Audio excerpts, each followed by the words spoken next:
He failed 4 years. Then one habit changed everything at 34 years old.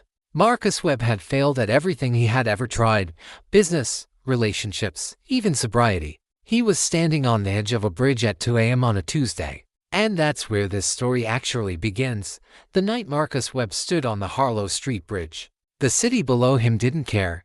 That's the thing nobody tells you about rock bottom. It's not dramatic. There's no swelling orchestra.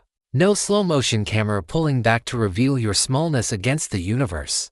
It's just cold air, yellow streetlights reflecting off black water, and the distant sound of a garbage truck 3 blocks away doing its rounds at 2:17 in the morning.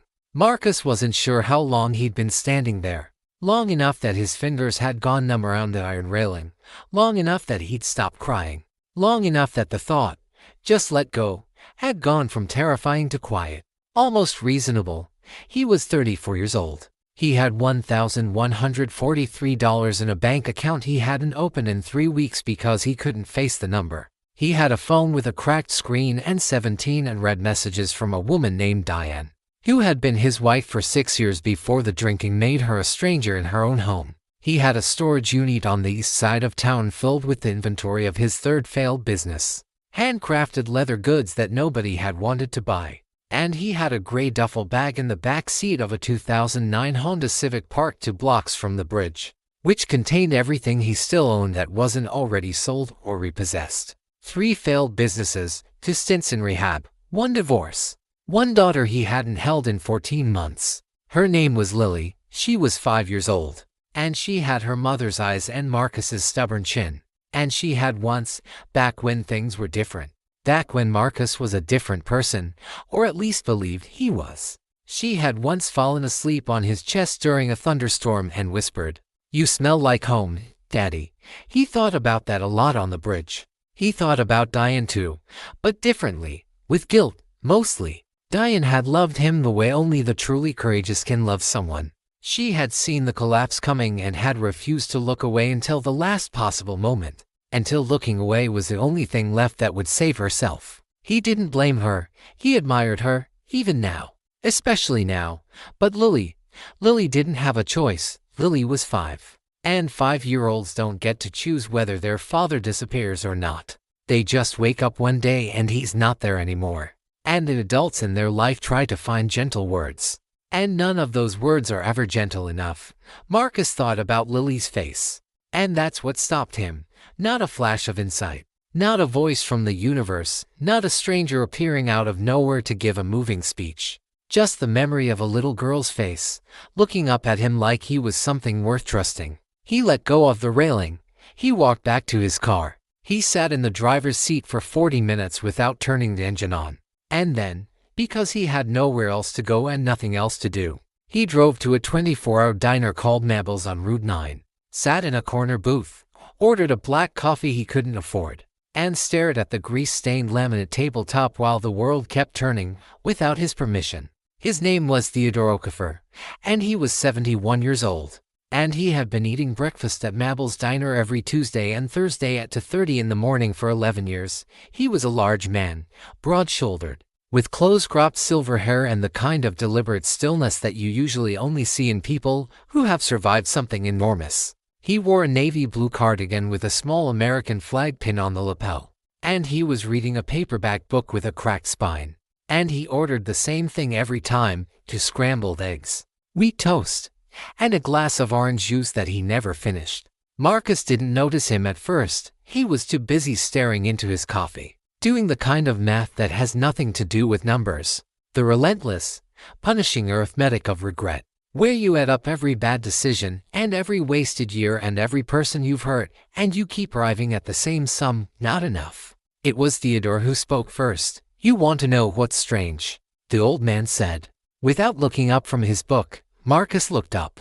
He hadn't realized anyone was paying attention to him. "Nobody sits in that booth unless they've just come from somewhere they shouldn't have been," Theodore said. He turned a page. "I've been coming here 11 years. I've seen a lot of people in that booth." Marcus didn't say anything. Theodore finally looked up. His eyes were dark brown and very calm. The way deep water is calm. Not because nothing is happening beneath the surface, But because whatever is happening down there has long since made its peace with the pressure. I'm not going to ask you where you've been, Theodore said. But I'll ask you this. What's the one thing, just one, that you haven't tried yet? Marcus almost laughed. There's nothing left to try. I've tried everything. No, Theodore said simply. You've tried everything you thought would fix the big problems. You haven't tried fixing the small ones. He went back to his book. Marcus sat with that sentence for a long time. You haven't tried fixing the small ones. Eventually, somewhere around 3:45 a.m., Marcus asked, "What are you reading?" Theodore held up the cover. It was a worn copy of Marcus Aurelius's Meditations. A Dead Emperor's Diary, the old man said. He never meant for anyone to read it. He wrote it for himself. Just to stay honest. Does it help? Theodore considered this. It reminds me that every single morning is a choice. That's all. Not a big choice. Not a save the world choice. Just, who do you want to be for the next 24 hours? Answer that question, and then do one small thing that matches the answer. Marcus looked at him. That's it. That's the big secret. That's it. That sounds too simple. Theodore smiled for the first time. Yes, he said. It does. Marcus slept in his car that night in the parking lot of a church on Monroe Street. He woke up at 7:12 a.m. to the sound of birds and a crick in his neck sharp enough to make him gasp. He drove to a gas station, used 3 of his $1,143 on a small black notebook and a pen. He sat in the parking lot. He opened the notebook to the first page. He wrote, "Who do I want to be for the next 24 hours?" He stared at the question for a long time. Then he wrote, "Someone Lily wouldn't be ashamed of." He closed the notebook. He didn't write anything profound. He didn't outline a 5-year plan. He didn't draw a vision board or recite affirmations or do anything that looked, from the outside, like a transformation was beginning. He just bought a notebook and asked himself one question. That was day 1. Day 2, he wrote the same question and the same answer. And then beneath it he wrote, "One thing. What's one thing I can do today that matches who I want to be?" He thought about it for 20 minutes.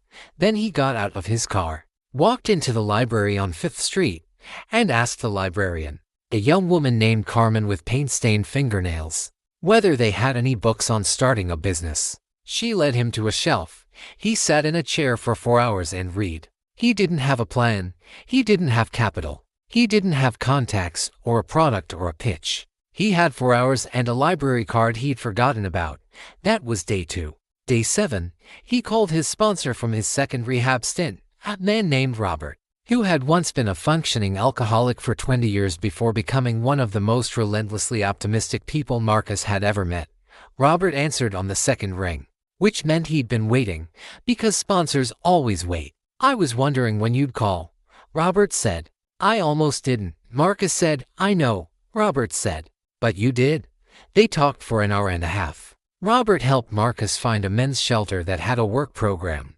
Marcus moved out of his car the following morning. He kept writing in the notebook every single day. Day 14, he started waking up at 5:30 a.m., not because anyone told him to. Not because he read some article about successful people and their morning routines, but because the shelter was loud and chaotic from 7 a.m. onward, and the only quiet was early. And Marcus had discovered something strange in the silence of the early morning. Before the noise of the day pressed in from every direction, he could think. He could sit with his notebook and his question and the slow, careful work of deciding who he wanted to be. He wrote more now, not grand ambitions, but small accountabilities. Today I will not have a drink. Today I will read for an hour. Today I will write down one idea. Today I will call someone I've let down and just say I'm sorry, without asking for anything back. The apology calls were the hardest. He called his mother first. Her name was Gloria, and she was 61 years old and lived in a 1-bedroom apartment in Columbus, Ohio. And she had spent 20 years watching her son slide toward destruction with the helpless love of someone standing on the shore watching a wave take something precious out to sea. She cried when she heard his voice. He cried too. They didn't fix everything. They didn't even fix most things, but something cracked open that had been sealed for years. And in the crack there was light. He called his former business partner, a man named Jesse. who had believed in him enough to invest $40,000 in the second business and had lost it all when Marcus's drinking made him sloppy, dishonest, absent. Jesse didn't want to hear it at first. Jesse hung up the first time. Marcus called back the next day and left a voicemail, and the day after that. Not to beg forgiveness, not to negotiate, just to say, "I see what I did. I'm sorry. You deserved better from me." Jesse never called back. Marcus wrote about it in the notebook and kept going. It was day 23 when the idea arrived. He was sitting in the shelter's common room after dinner, watching a man named Desmond, 50s, enormous hands, quiet dignity, carefully polish a pair of shoes that were clearly decades old. The leather was cracked in places, the soles worn thin.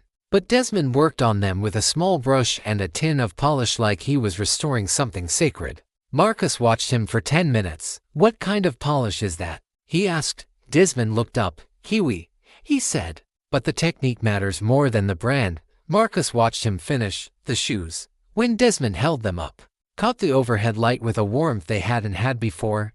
"You do that for other people?" Marcus asked. Desmond shook his head. "Just mine."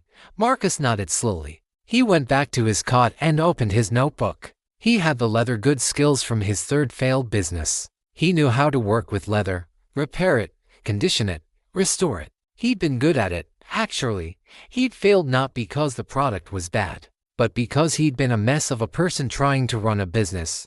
The craft had been real. He wrote a single line in the notebook. What if the business wasn't selling new things? What if it was fixing the things people already had? He circled it. He stared at it. He thought about the people in the shelter around him. Many of them were men who had once had good jobs, good wardrobes, good lives. Men who still had their interview shoes but no way to make them look like interview shoes anymore. Men who would need to look presentable to get back on their feet but didn't have the money to replace what time and hardship had worn down. He wrote, "Shoe and leather restoration.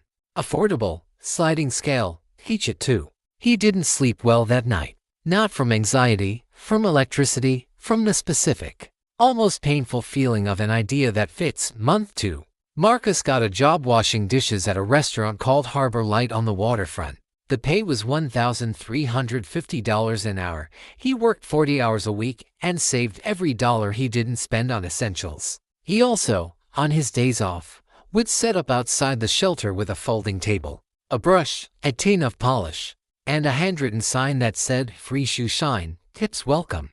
Word spread quickly in the community around the shelter. People came, not just men from inside, but people from the neighborhood. A woman named Patricia who worked at the bank across the street. A retired postal worker named George who had a pair of dress shoes he wore to church every Sunday. A teenage boy named Malik who had a job interview and needed to look sharp. Marcus shined their shoes. He didn't charge what he couldn't take. He accepted what people could give, but more than the tips, and the tips were modest. A few dollars here and there. He got something he hadn't expected: conversations. People would sit in the folding chair and talk while he worked. They'd tell him about their days, their worries, their hopes. He'd listen. He'd respond without judgment, because judgment was something he'd lost the luxury of a long time ago. And he'd occasionally say something that stuck, something distilled from the notebook, from meditations, from Theodore's to aim wisdom. And people would pause and look at him like, where did that come from? He was becoming, without intending to, the kind of person that people trusted. Month 4. He had saved enough for a small set of professional leather restoration tools. He rented a table at a weekend flea market. He brought a sample of restored goods, a beaten-up briefcase he'd found at a thrift store, a pair of boots he'd saved from a dumpster, a leather wallet with a broken clasp. He'd restored all of them. By the end of the first weekend, he'd made $340 and collected 8 business cards from people who wanted work done.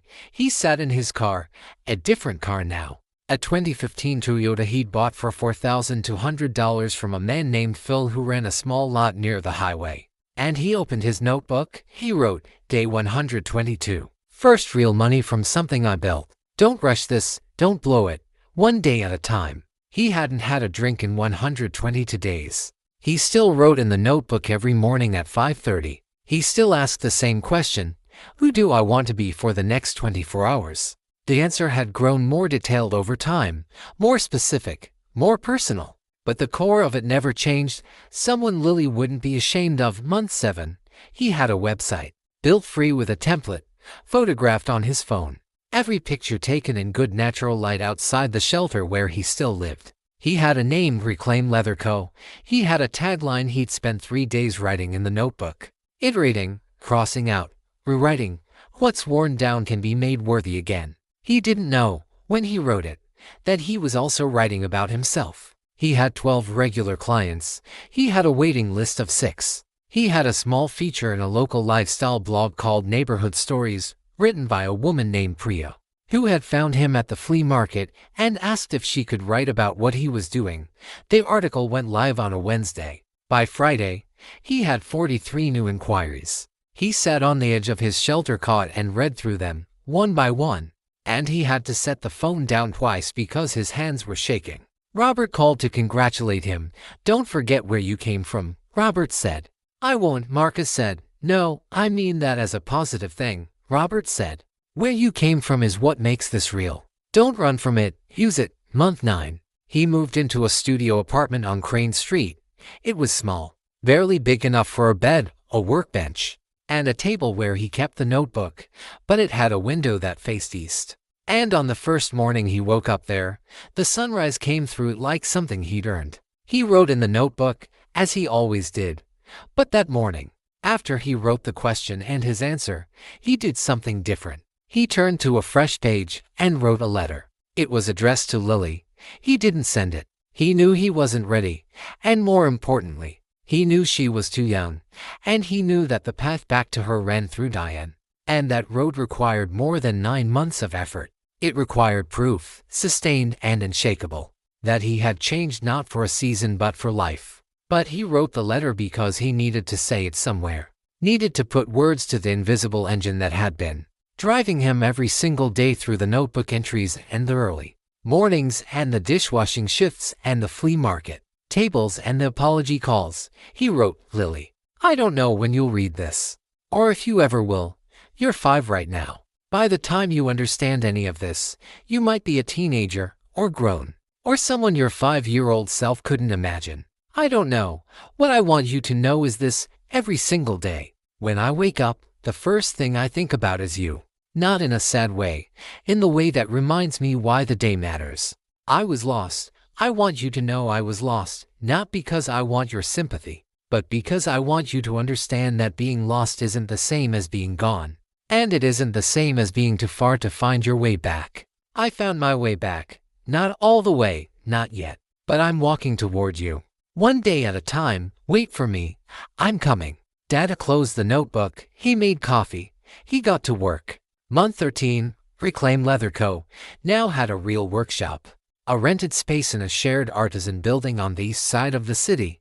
He had one part-time employee, Desmond, the man from the shelter with the ancient shoes and the careful hands, who had turned out to have a natural precision for restoration work that made Marcus look at him the way a coach looks at an athlete and thinks, "You might be better than me." He had a revenue of $8,400 in the previous month. He had been sober for 403 days. He had, 2 weeks earlier, reached out to Diane through a mutual friend named Sandra, asking only whether he could send a birthday gift for Lily's 6th birthday.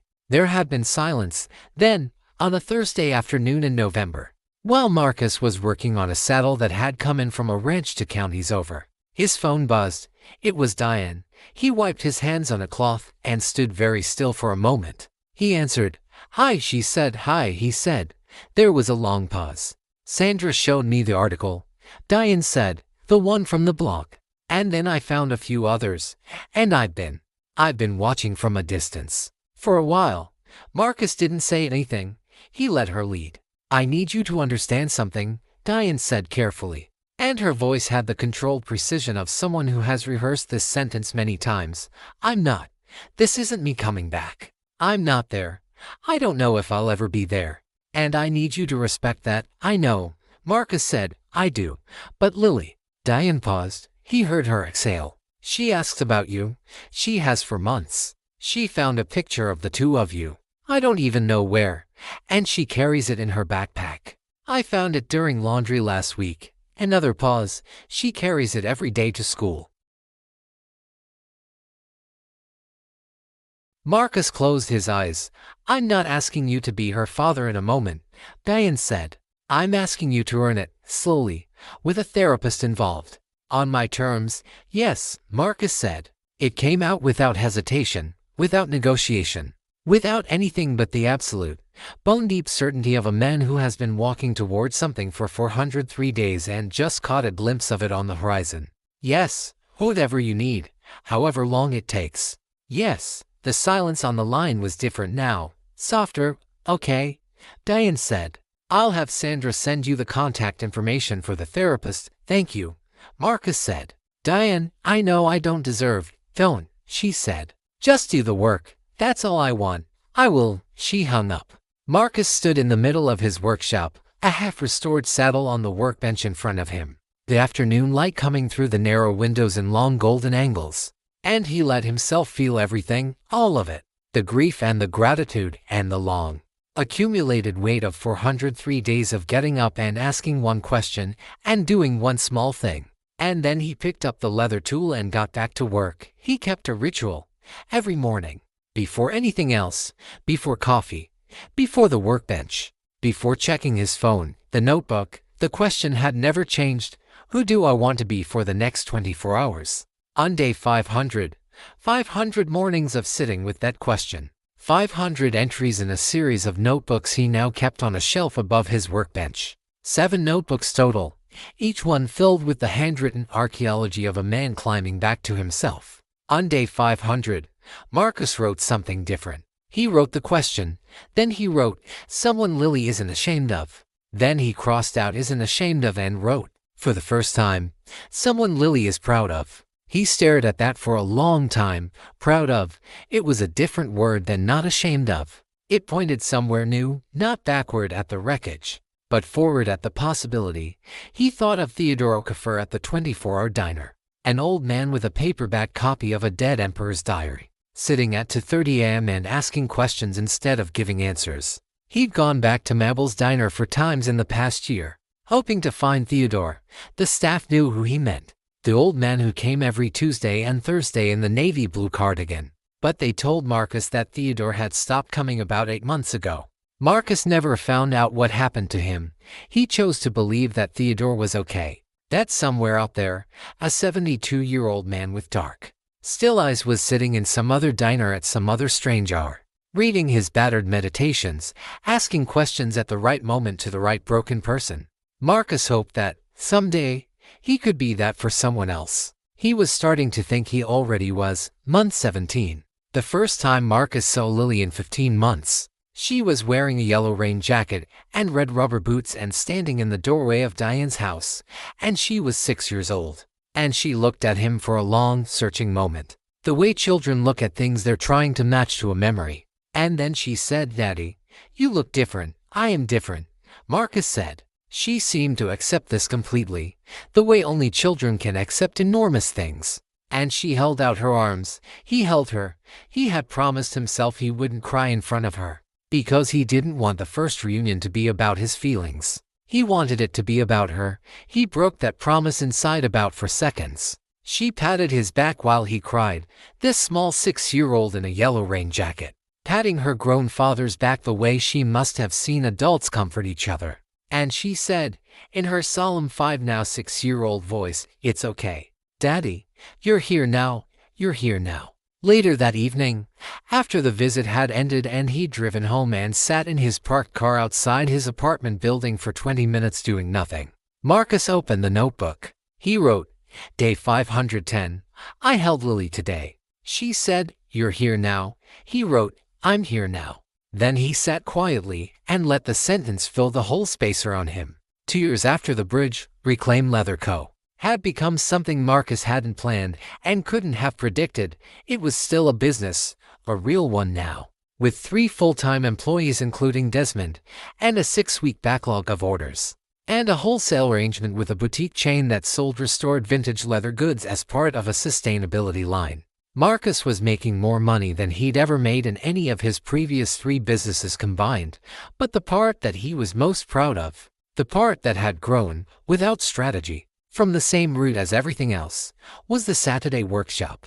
Every Saturday morning from 9 a.m. to noon, Marcus opened the workshop to anyone from the shelter program. Men and women in recovery, people transitioning out of homelessness, anyone who needed a skill and a place to learn it. He taught leather restoration. He taught patience and attention. He taught the meditative quality of working with your hands on something broken, the way the work itself can quiet the noise in your head. He had a waiting list for the Saturday workshops. 12 people had completed the full program and gone on to start their own micro-businesses or find skilled trade employment. One of them, a young man named Andre, 22 years old, who had aged out of the foster system and arrived at the shelter with nothing but a backpack and a hard, cautious look that Marcus recognized from the inside. Andre had just been offered a position as an apprentice at a high-end leather goods studio in the city. When Andre came to tell Marcus, he shook his hand and then looked at the floor for a moment, composing himself the way young men do when they haven't yet learned that emotion doesn't need to be hidden. "You know what you did," Andre said. "I showed you a skill," Marcus said. "No," Andre said. He looked up. "You showed me what's possible after the worst part." Marcus thought about a bridge at 2 a.m., about cold iron under numb fingers, about a diner and an old man and a question that had no big answer, only small ones. "Someone did the same for me," he said. Marcus kept every notebook, 7 of them now, lined up above his workbench where he could see them from his stool. He had never reread most of what was in them. That wasn't the point. The point was the daily act of sitting with the question, of making a commitment, of being accountable to himself in ink. But one evening, after the workshop had closed and the employees had gone home and Desmond had locked up the front and Marcus was alone in the golden late afternoon light, he took the first notebook off the shelf, the one from the gas station parking lot, the one that had cost him 3 of his last $11. He opened it to the first page. "Who do I want to be for the next 24 hours? Someone Lily wouldn't be ashamed of." He sat with those words. He thought about the Marcus who had written them, sitting in a gas station parking lot at 8 a.m., and showered, nowhere to live, $11 to his name. Having spent the previous night on the edge of a bridge, that man had done one small thing. Not a grand gesture, not a dramatic turnaround. Just went to a library, borrowed some books, made a phone call, wrote in a notebook, woke up early, and then the next day, one small thing. And then the next, 730 small things later. 2 years of mornings, 2 years of questions, 2 years of choosing who to be for the next 24 hours. He was sitting in a workshop he owned, above which were 7 notebooks he'd filled, surrounded by the tools of a craft that was feeding 3 families, one of which was slowly, carefully, hopefully becoming his again. He wasn't finished. He knew that. He would never be fully finished. Sobriety is not a destination. Recovery is not a trophy you put on a shelf and stop reaching for. There would be hard days ahead. There already had been. Days when the old voices got loud. Days when the loneliness pressed in. -1 when 5:30 a.m. felt not like peace but like an accusation. But he had the notebook. He had the question. He had the discipline. Now bone deep, of choosing, every single morning, before anything else, who he wanted to be. And he had Lily, who was 6 now and who called him every Sunday evening and told him about school and her friends and the cartoons she was watching, and whose voice on the phone was, every single time without exception, the most beautiful sound in the world. On the 2-year anniversary of the night he'd stood on the Harlow Street Bridge, Marcus drove there. It was a Tuesday, which felt right. He parked the car and walked to the spot where he'd stood. The iron railing was the same, the streetlights were the same, the black water below was the same. He stood there for a while. Not in the way he'd stood there before, not at the edge of himself, not in the dark arithmetic of despair, but in the way of a man marking something, bearing witness. He took the first notebook out of the pocket of his jacket. He didn't throw it. He didn't destroy it. It wasn't that kind of moment.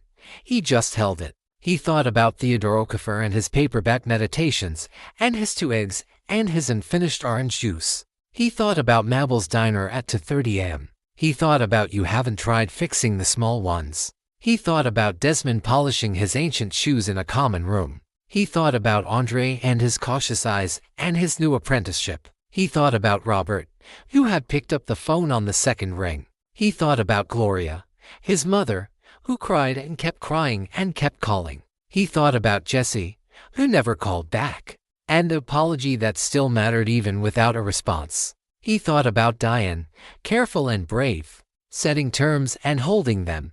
He thought about Lily. He put the notebook back in his pocket. He turned around. He walked back to his car. He drove home. He went to bed early, because tomorrow was a Wednesday, and Wednesday meant the workshop was open late, and he had 7 new students starting their first sessions. And every single one of them was someone who had come from their own version of the worst part. And every single one of them deserved to know what was possible on the other side of it. He took out the notebook when he got home. He sat at his kitchen table in the quiet. He opened to a fresh page. He wrote the question. The same question he had written every single morning for 2 years. And he wrote his answer. But then, underneath it, he wrote something new. Something he'd never written before. Something that had been waiting, patient as water, for the right morning to arrive. He wrote, "The habit didn't save my life. It just gave me enough mornings to save it myself." He closed the notebook. He went to sleep. Outside, the city kept turning, and somewhere, in a 24-hour diner, an old man was reading a dead emperor's diary, and waiting for the next person who needed a question more than